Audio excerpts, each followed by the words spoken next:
Well, it was another day at the White House and another press briefing. So I figured, why not take some of the questions again? Kelly O'Donnell, NBC News, take it away.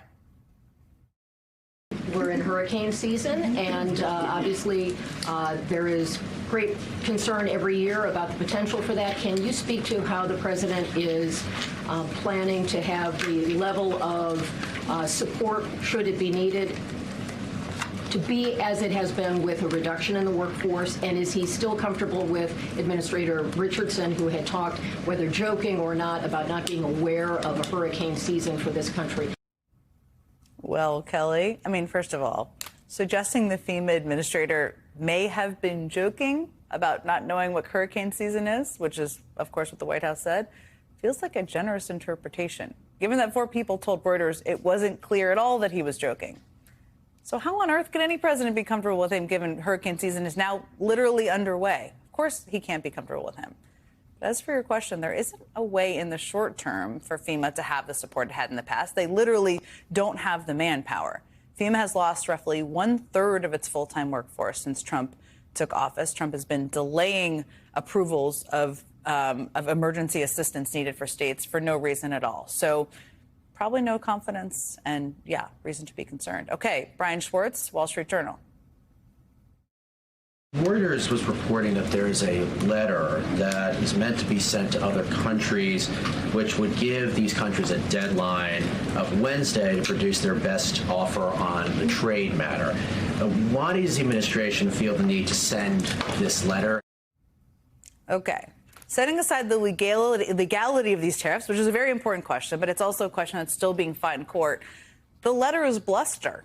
It's just a PR play to pretend that he is being tough on other countries. Remember, Trump's self-imposed deadline to reach new trade deals or impose sweeping tariffs is just over a month away, July 8th.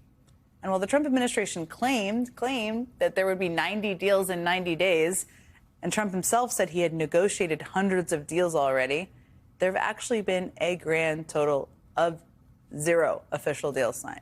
The administration feels the need to send this letter because it's feeling the pressure from a creeping deadline, and they know that they need something to show for their so far disastrous policy. Okay, way in the back. Deanna Glebova from the New York Post. Why not?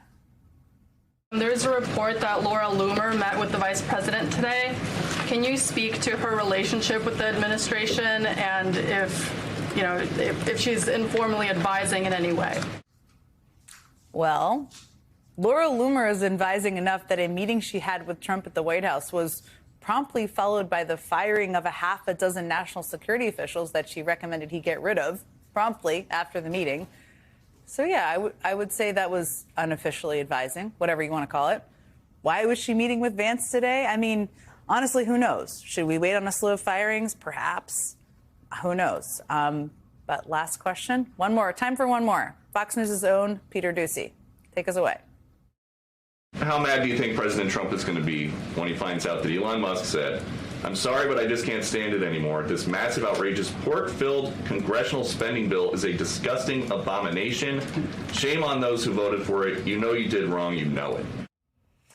I appreciate that Peter read that whole quote with dramatic flair, but I never want to be in Donald Trump's headspace, but considering how Trump has gone after Republicans in his own caucus who have criticized this bill, some very specifically, and considering just how thin-skinned this man seems to be, I would guess that he's probably fuming and perhaps maybe rethinking having a press conference in the Oval Office with the black-eyed billionaire the same day the New York Times reported about his alleged rampant drug abuse. Who knows? But remember, Trump still wants his money and the MAGA spin on X. So he probably isn't going to say much at all, and the White House probably won't either.